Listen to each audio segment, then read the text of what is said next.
और जैसा कि कल हमारे मुख्यमंत्री भजनलाल शर्मा जी का एक ट्वीट था कि विधानसभा सेशन के बाद बहुत सारी भर्तियां आएंगी कि आपको मौका ही नहीं मिलेगा। अभी अजमेर शिक्षा मंत्री जो गए हैं, यद्यपि शिक्षा मंत्री जी के बयान जो हैं उन पे ज़्यादा बहुत भरोसा नहीं किया जा सकता, लेकिन फिर भी चूंकि रीट एक सामान्य प्रक्रिया है तो रीट पात्रता होनी है। चूंकि अभी अध्यक्ष बोर्ड में नहीं है, तो जैसे अध्यक्ष की नियुक्ति हो जाएगी विधानसभा सेशन के बाद में, तो रीट का आयोजन संभवतः इस वर्ष के अंत में भी मान सकते हैं अपन, और हो सकता है जनवरी फरवरी में चला जाए। कोई निर्धारित तिथि नहीं आप ये कहें कि सर ये कब तक हो जाएगी ग्रेड थर्ड की भर्ती, ये कोई नहीं जानता है, कोई नहीं जानता है। सर इसमें पेपर 1 होंगे, 2 होंगे, ये तो तय हो गया कि रीट पात्रता पहले होगी, रीट पात्रता के बाद में एक भर्ती और होगी, और उसके आधार पर ये पूरी भर्ती प्रक्रिया संपन्न की जाएगी। पदों के खाली के बारे में आपने देख लिया होगा, लगभग 23,000 के आसपास पद खाली हैं। और फिर ग्रेड थर्ड से ग्रेड सेकंड के लिए डीपीसी होंगी, और इस बजट में जो खूब सारे स्कूल क्रमोन्नत किए गए उनके पदों की स्वीकृति भी आई नहीं है। जैसे पदों की स्वीकृति आती है उसके बाद जो है प्रोसेस शुरू हो जाएंगी। अब आपका बार बार यदि ये सवाल है कि सर विज्ञापन आएगा नहीं, आप कब से बोल रहे हैं, तो मुझे लगता है कि आप बहुत मूर्ख बच्चे हो और बार बार ये सवाल पूछ के अपनी ऊर्जा को खराब कर रहे हो। कोई भी विभाग है, ये विभागीय लेवल पे चलने वाली प्रोसेस है, और ये सब प्रोसेस सभी विभागों में प्रारंभ हो चुकी हैं। किस विभाग में कौन सी भर्ती आएगी, आपके अचानक से आपके सामने विज्ञापन आएगा और आपको इस समय नहीं मिलेगा सोचने का कि मैं अब क्या करूं। तो बेटर है उससे पहले अपनी एक स्ट्रेटेजी तय करें कि सर मुझे इस रास्ते को फॉलो करना है, और इस रास्ते में मुझे इन इन संकेतों का प्रयोग करना है, ये मेरे संसाधन होंगे। इन संसाधनों के साथ मुझे अभ्यास के लिए इन इन बुक्स की आवश्यकता पड़ेगी, इन गाइड की आवश्यकता पड़ेगी, मुझे कोचिंग करनी चाहिए कि नहीं करनी चाहिए। ये बहुत सारी बातें हैं जो आप, ये नहीं है कि रास्ते में आपने बैग उठा लिया और बैग उठाने के बाद आप तय करें कि सर मुझे जाना उत्तराखंड था, मुझे जाना माउंट आबू था, लेकिन बाद में मुझे लगा कि अब मैं क्या करूं, मेरे पास तो गाड़ी नहीं है। ठीक है, अच्छा गाड़ी में मेरे साथ कौन कौन जाएगा, ये आप जब घर से निकल जाने के बाद और रास्ते में पहुंचने के बाद तय करोगे तो आपकी यात्रा बड़ी दुखदायी हो जाएगी। तो किसी भी यात्रा को यदि आपको बहुत अच्छे से परिपूर्ण करना है तो उसकी एक प्लानिंग बनानी पड़ती है कि आपके साथ क्या क्या चीजें रहेंगी, कैसे आपको यात्रा पूरी करनी है। आपका टाइम 10 दिन का रहेगा, इस 10 दिन में, 15 दिन में, 20 दिन में, 6 महीने में, 1 साल में आपके साथी कौन कौन रहेंगे, और किस प्रकार से आपको चीजों को कंप्लीट करना है, कहां से टिकट लेनी है, और कहां आपको खाना खाना है, किस होटल में रुकना है, सब चीजें विथ प्लानिंग होता है। प्लानिंग के साथ चीजें की जाती हैं तो समय बहुत बच जाता है, अनावश्यक रूप से मानसिक परेशानी नहीं होती, फिजिकली आपकी परेशानी नहीं होती, मतलब सब चीजें बड़ी कंफर्टेबल तरीके से आराम से हो जाती हैं। तो स्ट्रेटेजी का मतलब इतना सही होता है कि आपको ये पता होना चाहिए कि इस रास्ते में मुझे किन किन चीजों के सहयोग की आवश्यकता पड़ेगी और मुझे कैसे पहुंचना है। तो कब का मुझे कोई आइडिया नहीं है, मैं एक अनुमान बता रहा हूं कि इस वर्ष के अंत में रिट पात्रता का एग्जाम का आयोजन हो सकता है अध्यक्ष की नियुक्ति के बाद में। नंबर 2 पे कि सर पात्रता के बाद ग्रेड थर्ड, तो चाहे ग्रेड थर्ड एग्जाम हो, चाहे ग्रेड सेकंड का एग्जाम हो, चाहे ग्रेड फर्स्ट का एग्जाम हो, 2025 से पहले कोई भी भर्ती प्रक्रिया पूरी नहीं होगी। तो मेन जो एग्जाम होगी वो मुझे लगता है कि 2025 में होगी। अब 25 में कब होगी आप कहोगे, तो ये सवाल मेरे द्वारा बताना भी गलत है और आपके द्वारा पूछना भी गलत है।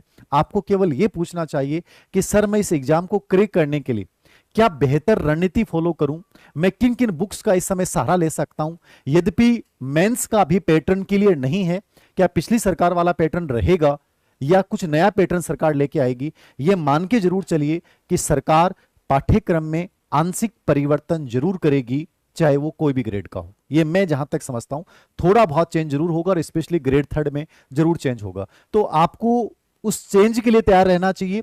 और क्या चेंज हो सकता है, और फिलहाल भी एक तो हो गया कि सिलेबस आ गया, और सिलेबस के आने के बाद मैं आपको बताऊं कि चीजें कैसे करनी है।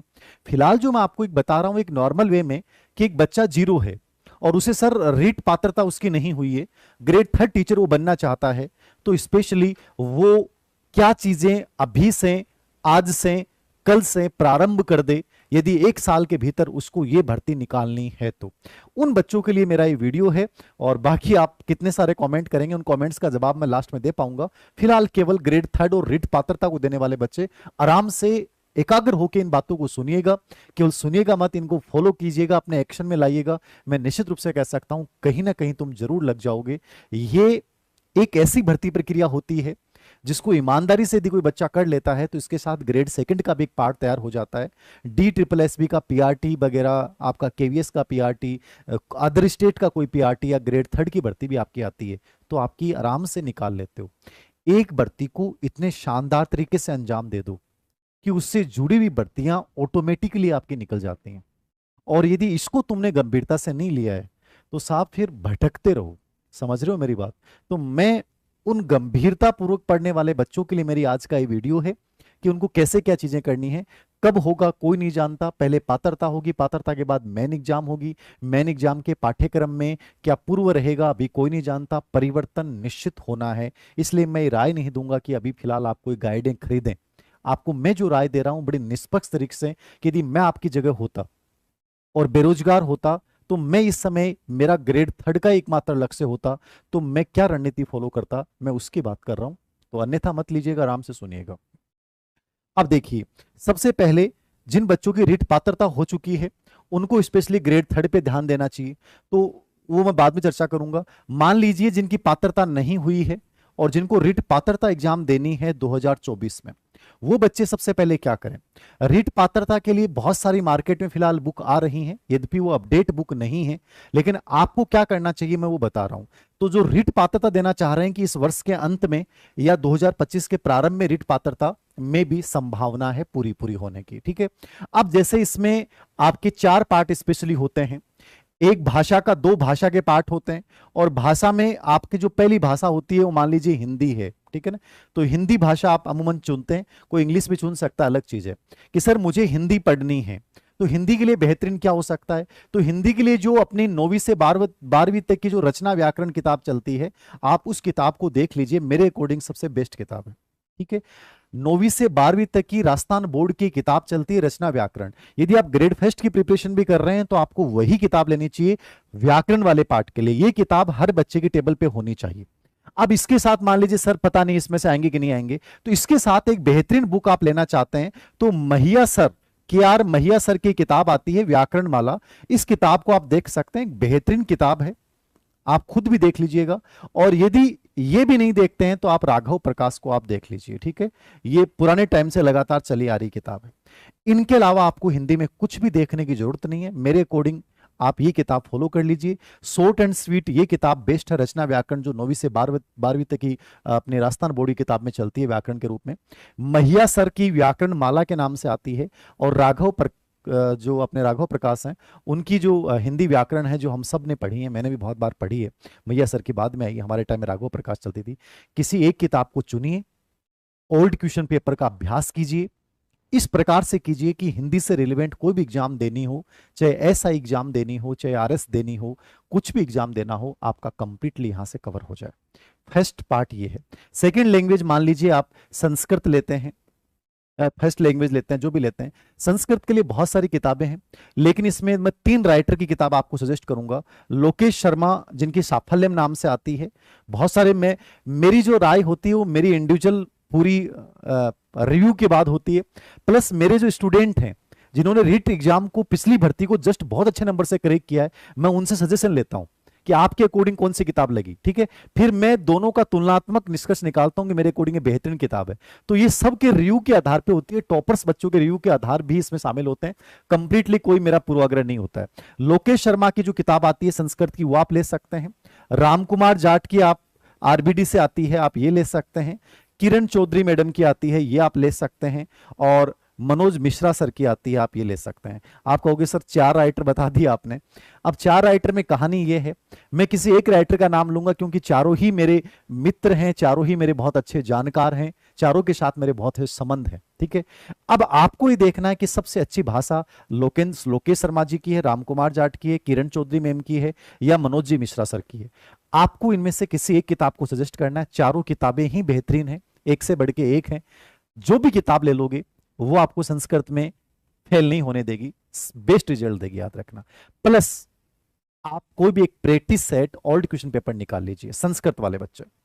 तीसरी किताब में जो सजेस्ट कर रहा हूं कि मान लीजिए आप हिंदी संस्कृत लेते हो, ठीक है, आप इंग्लिश ले लेते हैं, तो इंग्लिश यदि आप लेते हैं तो इंग्लिश के लिए बेस्ट किताब क्या है। मेरे हर वीडियो में किताब आई है BK रस्तोगी, इससे बढ़िया मुझे कोई आज तक किताब लगी नहीं। और ये किताब मैंने नहीं, मैंने हर मित्र से पूछने के बाद आपको बताई है, मुझे इससे अच्छी किताब आज तक कोई लगी नहीं BK रस्तोगी से अच्छी मेरी नजर में, ठीक है। तो BK रस्तोगी की किताब बहुत अच्छी है, आप ये ले सकते हैं, हमेशा काम आने वाली किताब है, ठीक है। इन फ्यूचर आप कोई भी कंपटीशन देते हैं हमेशा काम आएगी। इसके अलावा सिखवाल से इंग्लिश की आती है, वो भी ठीक बताई जाती है किताब। आरबीडी से भी इंग्लिश की किताब आती है, वो भी ठीक बताई जाती है। आप कोई भी एक गाइड ले लें या बीके रस्तोगी ले लें। अवनी से भी आती है, बट वो आपकी मर्जी है। वो कमल ओझा सर की आती है, जो वाइस प्रिंसिपल इंग्लिश के, अच्छा कोर्स भी है उनका। तो आपको जो बेटर लगे लगे, मेरा पहला सजेशन बीके रस्तोगी को लेकर है। बाकी कोई भी गाइड आप ले सकते हैं जो आपको पसंद आए। ये किताब बेहतरीन, इजी और बहुत आराम से आप इसको कवर कर सकते हैं। दो पार्ट यहां से हो गए आपके 30 प्लस 60 नंबर के। ये पढ़ने के बाद आप क्या पढ़ेंगे? तीसरा पार्ट जो आपका आएगा ये 90 नंबर, तीसरा पार्ट आएगा आपका साइकोलॉजी का। ठीक है, बाल मनोविज्ञान, बाल विकास। ये एक ऐसा पार्ट है, इसको आपको बहुत गंभीरतापूर्वक पढ़ना चाहिए। क्यों पढ़ना चाहिए मैं इसलिए कह रहा हूं, रिट पात्रता को लेकर मत चलना।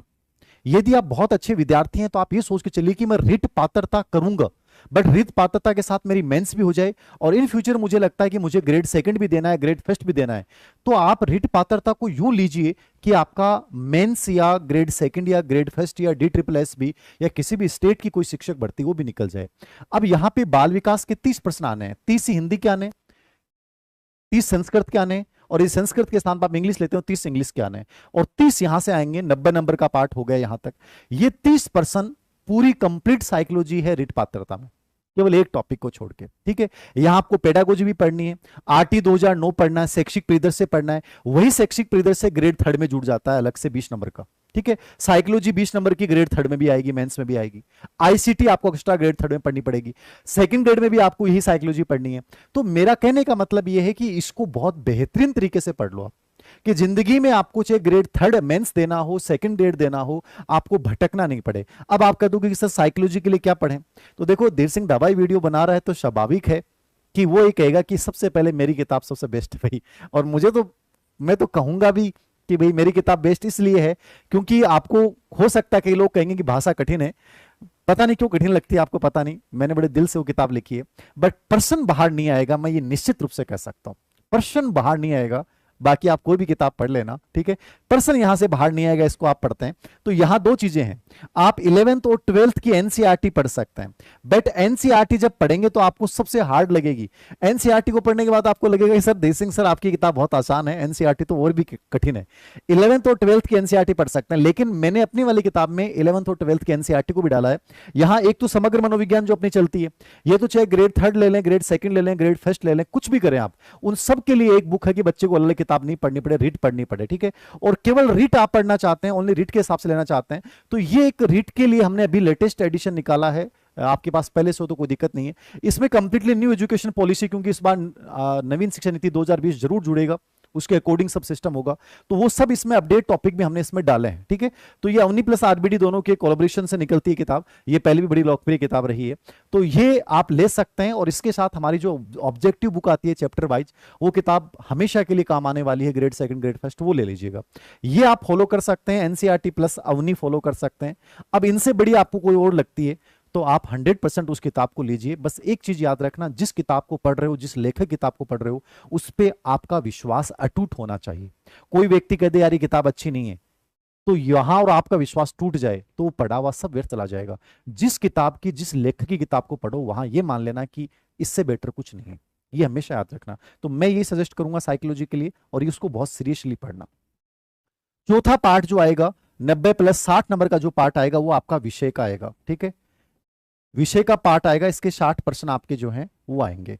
अब विषय के अंतर्गत मान लीजिए लेवल सेकंड रीट पात्रता आप दे रहे हैं, तो एसएसटी से दे रहे हैं, साइंस से दे रहे हैं, ठीक है, मैथ से दे रहे हैं, हिंदी से दे रहे हैं, संस्कृत से दे रहे हैं, इंग्लिश से दे रहे हैं, तो वो आपको देखना है। देखो इसका सीधा सा पार्ट ये है कि आप विषय के लिए, मेरी राय ये है कि आपको 6 से 10 तक की किताब लेवल सेकंड में यदि आप हैं, ठीक है ना, यदि सेकंड लेवल में है, तो 6 से 10 की आप एनसीईआरटी जो है वो इसको बहुत अच्छे से प्रिपरेशन करें, इनके नोट्स बना लें। इसके दो फायदे हैं, आगे आप ग्रेड थर्ड मेंस का एग्जाम देंगे, क्योंकि वहां जैसे लेवल सेकंड में 120 नंबर का पार्ट हो जाएगा ये, और 20 नंबर का मेथड यानी 140 नंबर का पार्ट हो जाएगा। ये आप राजस्थान एनसीईआरटी बोर्ड की किताबों को, राजस्थान बोर्ड की बुक एनसीईआरटी चलती है सेम है, याद रखना, इनके अपने नोट्स बनाएं। अभी फिलहाल कोई गाइड नहीं लेके आए, प्लस इनके नोट्स बनाते समय दो चीजें याद रखें कि यदि आपको और अच्छी कोई किताब में से उस टॉपिक पे, टॉपिक आपने नोट कर लिया कि सिंधु घाटी सभ्यता है, सिंधु घाटी सभ्यता के सिलेबस में क्या डाल रखा है, तो वो लेवल आपको 6 से 8 का दिमाग में रखना है। बट मैंने कहा 6 से 10 तक की जो एसएसटी किताबें हैं उनसे आप नोट्स तैयार कर लो उस टॉपिक को लेकर अपनी भाषा में। साथ में old question paper practice book देखें कि उन टॉपिक से रिलेवेंट कैसे कैसे प्रश्न आ गए। यहां आपके टीचिंग मेथड भी आएगा, टीएम भी आएगा, और यही टीचिंग मेथड आपको ग्रेड 3 में भी आना है, यही टीचिंग मेथड आपके सेकंड ग्रेड में भी आना है। मतलब टीचिंग मेथड एक ऐसा पार्ट होता है जिसको आपको बार बार सामना करना पड़ता है। और सबसे बड़ी विडंबना होती है कि टीचिंग मेथड को लेकर मार्केट में अच्छी बुक नहीं होती है। यद्यपि इस पे मैं वर्क कर रहा हूं टीचिंग मेथड को लेकर, हम हिंदी की भी एक बुक तैयार कर रहे हैं, मैथमेटिक्स की तैयार कर रहे हैं, साइंस की तैयार कर रहे हैं, मतलब सभी मेथड्स के हम स्पेशल अंक तैयार कर रहे हैं। बट वो कब तक आएंगे मैं कोई निश्चित डेट नहीं बता सकता। आपको मार्केट में कोई भी टीएम की बुक मिलती है या आपकी बीएड या डीएलएड पाठ्यक्रम की कोई मेथड की बुक मिलती है तो उसको आप पढ़ना स्टार्ट कर दें टॉपिक वाइज। ये एक बेहतरीन सलाह है। गाइडें मार्केट में कोई, मुझे नहीं लगता कि कोई बहुत अच्छी किताबें हों। इसके ओल्ड क्वेश्चन पेपर देखें और मेथड्स को साथ में तैयार करें। तो एनसीईआरटी 6 से 10 तक की लेवल सेकंड वाले बच्चे इसको तैयार कर लें, नोट्स बना लें, प्लस टीचिंग मेथड्स को तैयार करें। इसके साथ यदि आप सीरियसली ये दो पार्ट तैयार कर लेते हो रिट में, ये दो पार्ट सीरियसली तैयार कर लेते हो तो आपकी ग्रेड 3 की 70% प्रिपरेशन हो गई। ग्रेड 3 की भी याद रखना। तो रिट पात्रता को पात्रता ना समझ के मेन समझ के प्रिपरेशन कीजिए। मैं निश्चित रूप से कह रहा हूं कि इसके साथ आप कई परीक्षाएं निकाल ले जाओगे। बट सीरियसली लेते हुए, सपनों के लिए केवल सोचना नहीं पड़ता, सपनों के लिए वहां पहुंचना पड़ता है। पहुंचने के बाद आपको एक्शन लेने पड़ते हैं। जिंदगी आपको कभी कुछ नहीं देती है, जिंदगी से हमेशा लेना पड़ता है। तो ये चीजें आपको देखो मेहनत करनी पड़ेगी। आप में से कोई बच्चा कह दे कि सर कोई नोट्स ले लें, कोई गाइड ले लें, मेरी ईमानदारी से राय है कि ये पढ़ें। दूसरी राय ये पूछेंगे आपके सर लेवल फर्स्ट में, तो लेवल फर्स्ट में यहाँ पे 60% जो आएंगे वो गणित के 30% आएंगे और गणित 30 पर्यावरण के आएंगे। तो मैथ और इन्वायरमेंट इनके 60% आएंगे लेवल फर्स्ट में, ठीक है। तो मैथ और इन्वायरमेंट के लिए क्या पढ़ें, तो आप 3 से लेके 8 तक की किताबों के अकॉर्डिंग राजस्थान बोर्ड की किताबों से इनके नोट्स तैयार करें। मैथ के लिए हमारी अवनीश से नकुल पारिक सर की किताब आती है, लेवल सेकंड में भी आती है, लेवल फर्स्ट में भी आती है, ठीक है। इन्वायरमेंट के लिए आप कोई भी गाइड देखें तो देख सकते हैं। बाकी लक्ष्य की गाइड में जो इन्वायरमेंट का पार्ट दे रखा वो सबसे बढ़िया है, तो वो अपडेट एडिशन आए तो उसको देख लीजिएगा, लक्ष्य वाला, ठीक है। बाकी कोई भी गाइड भी आप ले सकते हैं। मैथ के लिए यूएस शेखावत की जो किताब है वो भी आप अच्छी किताब है यूएस शेखावत की, तो नकुल पारिक या यूएस शेखावत, इन दोनों में से किसी एक की किताब या गाइड ले लें आप, ठीक है। प्लस राजस्थान बोर्ड की बुक्स को भी आप यहां फॉलो करें। ओल्ड क्वेश्चन पेपर निकालें, कोई छोटा मोटा कोई कोर्स ले लें इन पार्ट्स का, यदि आपको लगता है कि समझ में नहीं आता है, आपके ऊपर डिपेंड है। सर कोचिंग करें क्या रीट पात्रता के लिए, मुझे लगता है कि यदि आप इकोनॉमिकली समर्थ हैं तो आप ले सकते हैं एक पैटर्न को समझने के लिए। अन्यथा सबसे बेस्ट यही होता है स्वाध्याय, इससे बढ़िया कोई चीज नहीं है। ये ढंग से यदि आप कर लेते हो, प्रैक्टिस कर लेते हो, निर्धारित किताबों के साथ चलते हो, पॉजिटिविटी के साथ आगे बढ़ते हो, तो दुनिया में किसी कोचिंग की जरूरत नहीं और किसी कोचिंग की इतनी ताकत नहीं है जो आपको सिलेक्शन तक पहुंचा दे। मुझे कई बंदे बोलते हैं कि सर हम कोचिंग में ऐसा करें तो क्या नहीं हो सकता। देखो मैंने कहा ताकत जो है वो केवल आपके अंदर है। तुम यदि आत्म अनुशासन के साथ, सही किताबों के साथ आगे बढ़ोगे ना तो तुम छीन के ले आओगे सिलेक्शन को। अभी जो हम एक प्रोग्राम स्टार्ट कर रहे हैं, PGP personal guidance program, offline भी जयपुर स्टार्ट करेंगे। हम वहां ये दावा नहीं करेंगे कि हम आपको वहां पहुंचा देंगे, हम केवल आपको ये बताएंगे कि सही रास्ता क्या है, आपको चीजें कैसे करनी है, बाकी करना आपको ही होगा। हम केवल एक मेंटर के रूप में एक टीम बनाकर हम ये चाहते हैं कि बच्चे में जो भटकाव हो समाप्त हो, बच्चे जो दूरदर्शी निर्णय लेता है वो खत्म हो, बच्चे के अंदर जो डर है उसको खत्म करना है, उसको सही चीज समझाना, बस वो उस प्रोग्राम का उद्देश्य है। समझ गए। तो कोई कोचिंग में, मेरे में भी ताकत नहीं है कि मैं आपको बना दूं, बनोगे आप अपनी मेहनत से। इस प्रोग्राम को आप फीड कीजिए। रिट पात्रता की प्रिपरेशन कर रहे हैं तो मैंने आपको बोला है कि आप इन चीजों को लेके आगे बढ़ सकते हैं। राजस्थान बोर्ड की बुक से अपने नोट्स तैयार करें, मेंस की हो जाएगी। अब आपके सवाल बाद में लूंगा, याद रखना। दो चीजें हैं, ये चीजें आपको फॉलो करनी है। एक बार प्रैक्टिस साथ साथ में करनी है, साथ में चीजें लेके चलनी है। ऐसा नहीं कि एक महीने हिंदी पढ़ ली, एक महीने संस्कृत पढ़ ली, एक महीने साइकोलॉजी। चीजों को डिवाइड करो बराबर टाइम में, साथ लेके चलो। इस लास्ट वाले पार्ट को ज्यादा टाइम दो क्योंकि यहाँ मेथड भी है प्लस आपकी विषय वस्तु का ज्ञान भी है, और यही थर्ड ग्रेड में काम आएगा, ये भी थर्ड ग्रेड में काम आएगा, मेंस में भी। अब मान लीजिए आपके दिमाग में हो कि सर ग्रेड 3 की जो एग्जाम है, रिट पात्रता हमारी हो चुकी है, या रिट पात्रता होने के बाद हमें ग्रेड थर्ड को साथ लेके कैसे चलना चाहिए। यदि रिट पात्रता की आप 6 से 10 तक की किताबें लेवल सेकंड में तैयार कर लेते हैं, 1 से 5 में लेवल फर्स्ट में आप 3 से 8 तक की किताबें तैयार कर लेते हैं, कोई एक गाइड आपको जो बेटर लगती है वो लेके आ जाइए। सब गाइडें बढ़िया हैं, चाहे लक्ष्य हो, चाहे सुगम हो, चाहे आरबीडी हो, सब बढ़िया आती हैं।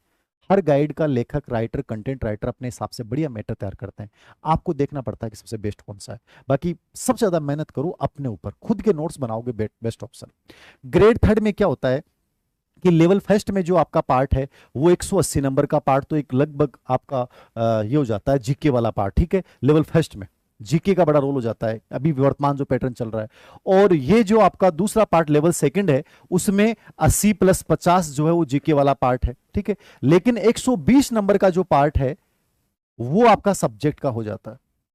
समझ रहे हो आप? तो ये आपको यही देखना है कि ग्रेड थर्ड की मैं प्रिपरेशन पैटर्न में चेंज भी आता है, तो क्या नई चीज क्या पढ़नी है भाई। लेवल फर्स्ट में क्या पढ़ना पड़ेगा आपको, सब्जेक्ट के अंतर्गत जो 50 + 40 नंबर का पार्ट आएगा सब्जेक्ट में लेवल फर्स्ट में, ये लेवल फर्स्ट में है 50 + 40। इस 50 नंबर में आपको हिंदी पढ़नी है, इंग्लिश पढ़नी है 10-10 नंबर की, विज्ञान पढ़नी है 10 नंबर की, सामाजिक विज्ञान पढ़नी है और गणित पढ़नी है। मतलब 5 विषय पढ़ने हैं आपको 10-10 नंबर के, प्लस 8-8 नंबर के टीचिंग मेथड पढ़ने हैं। तो 50 + 40 मतलब ये 90 नंबर का ही पार्ट है लेवल फर्स्ट में सब्जेक्ट का। लेकिन इसमें आपको अभी फिलहाल पैटर्न चल रहा है, मैं नहीं मानता कि पैटर्न लागू रहेगा, क्या रहेगा देखा जाएगा, बट आपको ये सब्जेक्ट पढ़ने पड़ेंगे। मैंने कहा रिट में अच्छे से मेहनत कर लो, गणित पर्यावरण पे तो 2 तो वहां तैयार हो गए, केवल आपको एसएसटी पढ़ना पड़ेगा। इंग्लिश हिंदी आपकी रिट पात्रता में तैयार हो रही है, तो वो 2 वहां हो गई। मतलब लास्ट में जाके आपको डिफरेंट विषय करना पड़ेगा, विज्ञान या आपको एसएसटी। टीचिंग मेथड आप रिट पात्रता के साथ अच्छे से पढ़ लो, तो लगभग टीचिंग मेथड में कॉमन है। मतलब 8 टॉपिक है, 8 में से 5 टॉपिक हर विषय के मेथड में कॉमन है, उनको ईमानदारी से तुम तैयार कर लेते हो। तो इस प्रकार से ये 90 नंबर का पार्ट प्लस 180, ठीक है। 180 में जीके को बड़ा वेटेज दिया गया है। तो जीके में आप कोई भी अच्छी किताब लेके आए, जैसे 19 से कला संस्कृति की निकाले, राजस्थान इतिहास की बहुत गजब की बुक आ रही है, ठीक है। ज्योग्राफी का कोई एडिशन ले आइए हिंदवाल वगैरह का, ठीक है, या ज्ञान सरोवर का ले आइए, ठीक है। और कोई भी पब्लिकेशन की आप गाइडें ले आइए, या सबसे बेस्ट है हिंदी ग्रंथ अकादमी की हुकुमचंद जैन की इतिहास कला संस्कृति किताब लेके और ओल्ड क्वेश्चन पेपर साथ में लेके पढ़ना शुरू कर दो। ये बेस्ट तरीका होता है। तो जीके यदि आपके पास टाइम है तो आप जीके लेके चलिए। प्लस ग्रेड थर्ड में साइकोलॉजी का 50 नंबर का पार्ट आएगा, एजुकेशनल साइकोलॉजी 20 नंबर की, आईसीटी 10 नंबर की, और शैक्षिक परिदृश्य 20 नंबर का। आरटी 2009 जो रीट पात्रताएं पढ़ रहे हो, ठीक है, आपके शिक्षा के नवाचार जितने भी हैं वो सब आ गए। तो लगभग जो स्कूल ग्रेड फर्स्ट में स्कूल मैनेजमेंट वाला पार्ट है वो ग्रेड थर्ड के मेंस में शैक्षिक परिदृश्य के नाम से 20 नंबर का जोड़ दिया। साइकोलॉजी ऑलरेडी है, तो 50 नंबर का पार्ट आपका रीट पात्रता में भी तैयार हो रहा है। तो इन चीजों को लेकर ज्यादा उलझने की आवश्यकता नहीं है। यदि आप ग्रेड को लेकर प्रिपरेशन कर रहे हैं तो मेरी राय यह है कि आप राजस्थान जीके को बहुत स्ट्रॉन्ग बना लें, यदि पात्रता आपका टारगेट नहीं है। साइकोलॉजी प्लस आईसीटी प्लस शैक्षिक परिदृश्य ये हमेशा आने हैं, हमेशा काम आएंगे। इनको बढ़िया गजब तरीके से बना लीजिए। जो 50 नंबर का पार्ट है, इसकी बुक हमारी पुरानी थी, अभी नया अपडेट होकर एडिशन आएगा, जो सिलेबस के चक्कर में इंतजार कर रहे हैं तो समग्र मनोविज्ञान ले लें आप, उससे हो जाएगा, ठीक है। प्लस आप टीचिंग मेथड आपके आने हैं इसमें सब्जेक्ट के साथ, जो 100 लेवल सेकंड में जैसे 120 नंबर का पार्ट है तो 20 के मेथड आएंगे, 140 का हो गया। तो वो राजस्थान बोर्ड की बुक्स ही आपको तैयार करनी है। लेवल फर्स्ट में भी आपको राजस्थान बोर्ड की बुक्स ही तैयार करनी है। तो इन चीजों को साथ लेके चलिए, यानी ग्रेड थर्ड को आप साथ लेके चलते हैं तो आपको इतना सा करना है कि राजस्थान का इतिहास, कला संस्कृति, भूगोल, राजव्यवस्था, करंट, ये सब चीजें तैयार करनी है। तो करंट को तो छोड़ दीजिए, ये पार्ट तो वैसे भी पढ़ रहे हो, तो इसको तो साथ में स्ट्रॉन्ग तरीके से तैयार कर लीजिए। सब कुछ पढ़ डालिए इनमें। तो ये तो जिंदगी में कोई भी कंपटीशन दोगे राजस्थान का होने वाला, वहां आना ही आना है, तो इसको तैयार कर लीजिए। अब रही बात मेंस में साइकोलॉजी, आईसीटी, शैक्षिक परिदृश्य, क्योंकि जीके में जोड़ रखा है शैक्षिक परिदृश्य 20 नंबर का, तो इनको अच्छे से तैयार कर लो। चाहे ग्रेड फर्स्ट करो, चाहे और कोई एग्जाम दो, ये हमेशा काम आएंगे आपके, तो इसको स्ट्रांगली तैयार कर लो। टीचिंग मेथड प्लस सब्जेक्ट मैंने जैसा बताया है, तो टीचिंग मेथड आपको रीट पात्रता के लिए पढ़ना है, मेंस के लिए पढ़ना है, ग्रेड सेकंड में पढ़ना है, और कोई भी अदर स्टेट का एग्जाम दोगे तो भी आपको मेथड तो पढ़ने ही पड़ेंगे। तो ये चीजें यदि ईमानदारी से आप तैयार कर लेते हो, इनके साथ प्रैक्टिस करते हो, कॉन्फिडेंस रखते हो, तो मान के चलिएगा कि साल भर में, क्योंकि इस पूरे पैटर्न को आपको तैयार करने में 1 साल लगेगी।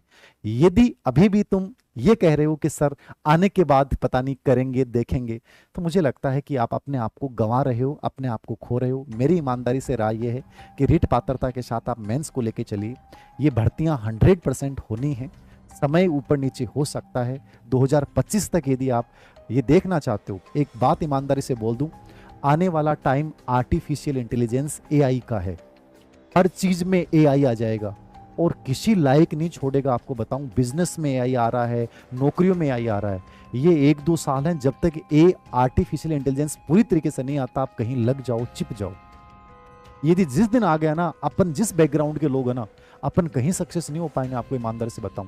क्योंकि अपने को इंग्लिश कंप्यूटर साइंस के अपन है नहीं, ठीक है। कंप्यूटर साइंस में भी आपको प्रोग्रामिंग आती नहीं है, और ये आर्टिफिशियल इंटेलिजेंस नौकरियां खा जाएगा कंप्लीटली। तो गवर्नमेंट जॉब यदि तुम्हारा सपना है, ड्रीम है, तो मैं तुम्हें यही कह रहा हूं, आज से अच्छे से प्लानिंग के साथ उतर जाइए। आपको चीजें मैंने सब चीजें क्लियर कर दी हैं। मेंस लेके चल रहे हो तो राजस्थान जीके को कंप्लीटली तैयार कर लो। साइकोलॉजी 50 नंबर वाला पार्ट बहुत अच्छे से तैयार कर लो। सब्जेक्ट राजस्थान बोर्ड की बुक्स के नोट्स बना लीजिए। इनमें यदि कोई चेंज होता है तो उसके अकॉर्डिंग अपन दोबारा रणनीति लेके आ जाऊंगा। मैं तो आपका ही हूँ, तैयार रहता हूँ, हर समय वीडियो बनाता रहता हूँ कि भाई इन चीज़ों को ऐसे कर लो। एक बार मोटा मोटा मैंने बताया है ताकि बच्चे इसको देखकर अपना प्रिपरेशन स्टार्ट कर दें। पात्रता वाले बच्चों के लिए मैंने क्लियर कर दिया है कि ये चीज़ें आपको फॉलो करनी है 150 क्वेश्चंस के लिए। और कोई सवाल हो तो बताएं।